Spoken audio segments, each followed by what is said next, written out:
Okay, we're going to talk about creating your graffiti design and beginning your drawing.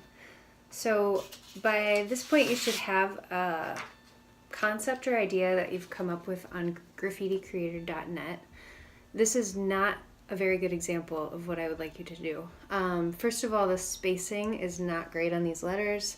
You can see there's a little too much space between the J and the U. I think it would be more pleasing to the eye if I worked on these spaces a little bit. And also the sizing, like the J looks a little small compared to the U. So I really want you to carefully consider how you're laying out your letters on Graffiti Creator before you turn it in to be printed. You don't need to do this from a printed paper. You can just look at your tablet. So go to graffiticreator.net. Make sure you're choosing the style of lettering that you'd like to go with, and then think about the colors, the pattern, the design. I did this one kind of quickly, but I had a gradient, I've got some bubbles, I've got some stripes. And then don't be overwhelmed by too much information. We're going to break it down one step at a time, okay? The first thing that I want you to do is map out your drawing. No matter what you're drawing, you want to come up with like a good plan for the space. So I always map out my composition no matter what I'm doing, whether it's a portrait or a landscape or lettering like this. You want to make sure that you have the right space and that you're not like getting to the last letters and having to cram them into the end. So when you do this, just write your name in normal letters. I'm going to do this a little darker so you can see it, but you should use a really, really, really light pencil so we can erase it later. So I'm going to just put in the letters of my name, and this could be a nickname. It doesn't need to be your actual name. I think I'll go with a nickname, so I'm going to do Jules. And you can go back and erase if you make a mistake. A lot of times what happens is you start big and you run out of room. So here I've got my Jules. You can it's going to be backwards, but you can see it. I've made the E a little smaller so it fits in that empty space of the L a little better. There's not a whole bunch of space there. Once you have just the regular line drawing done, then you can look at the shape of the letters on your design and start to block it off. So what I mean by that is I'm looking at this J, and just take your time with this. This is tricky, but you can do it. It doesn't need to be perfect. We're using this as a guide, and you can improvise off of this. So if you don't want to do it exactly like the plan looks, then don't. So I'm kind of looking at each line one at a time so I don't get overwhelmed, and going around my guideline. Alright, you can't really see what I'm doing, but I just went through and used that initial J as a placement, and then looked at the style of my lettering to get the outline. Okay, I'm going to finish my letters.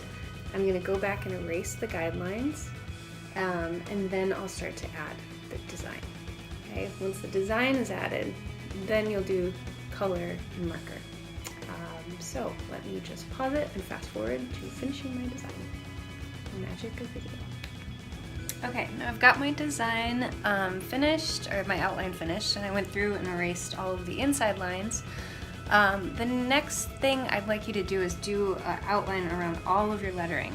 Eventually what we're going to do is cut out your name design and put it on a background that has the effect of spray paint.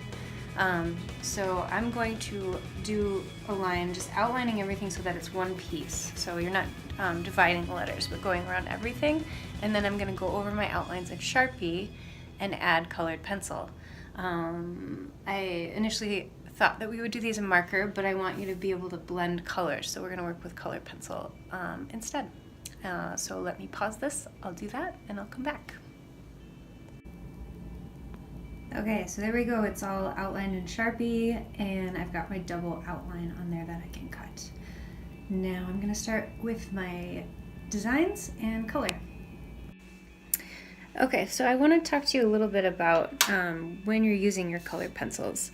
I drew my design in here first, and I thought about ways of showing not only my personal taste, but maybe a little of my personality through the colors that I chose and the design that I chose. So that's a consideration. When you're using your colored pencil, make sure that you are using a lot of pressure. We want your colors to turn out nice and bright. So I'm pushing like as hard as I can, like your hands will probably hurt as you're doing this. And you don't want a lot of the white paper to show through. I sketched out my bubble pattern on here first, and I'm going to work on doing a gradient from yellow on the bottom to orange on the top in the middle. So you can see I'm using a lot of pressure down here on the bottom where my yellow is really vibrant. I use a lot of pressure on the orange where that color is vibrant, and then when they start to meld in the middle, that's where I'm going to let up on my pressure. So I kind of decided ahead of time where I want this orange to blend into the yellow. Now I'm coloring a little bit more lightly as the yellow meets the orange.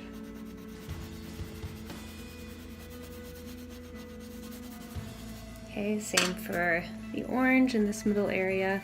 I'm going from really using a lot of pressure to a little bit lighter, and I'm going to overlap these colors. So there's still going to be a lot of coverage of colored pencils. It's just that they'll be overlapping. And because I've got the yellow on there first, or the color that goes down first is going to make it lighter. So where the yellow went down first, it doesn't allow for much orange pigment to get in there, so it'll naturally kind of lighten right there.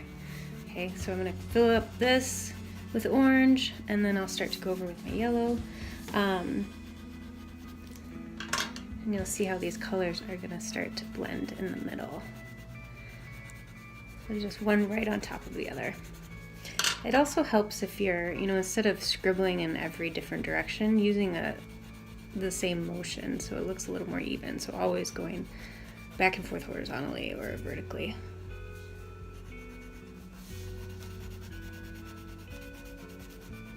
All right, let's skip over to these bubbles because I think you'll be able to see the blending a little bit better there.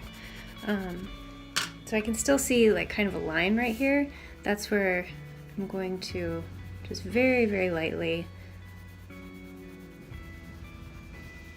blend it in a little more. And if you see too much line, you can see a little line in there. I'm going to go back, and the lighter color you can use to blend the darker color. So if I go over it in yellow again, it's going to start to blend it more. Use a lot of pressure. Okay, so I've got to finish up this orange part, but let me move over to the bubbles. So I did these bubbles in pink. I'm going to blend some more color around the outside. The outside, if you're thinking about how a sphere is shaded, would be the darkest point. So I'm going to go with a dark line around the outside and then lightly shade the edge a little bit to give it a little 3-dimension.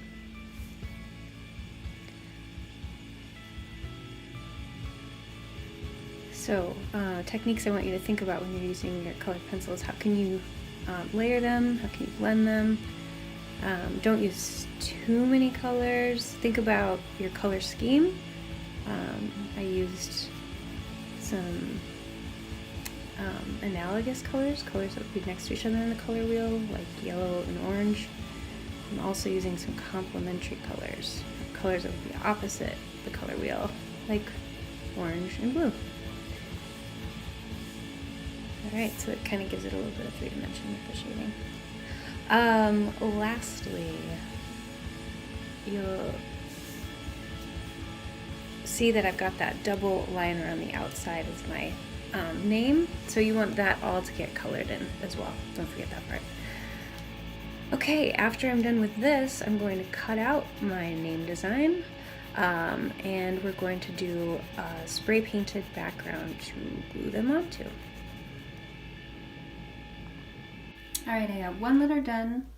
I'm not going to finish this because I have a lot to do today, but the next step will be cutting this out. I will show you in the classroom how we are going to paint your background and then glue it on, and that's it. Have fun!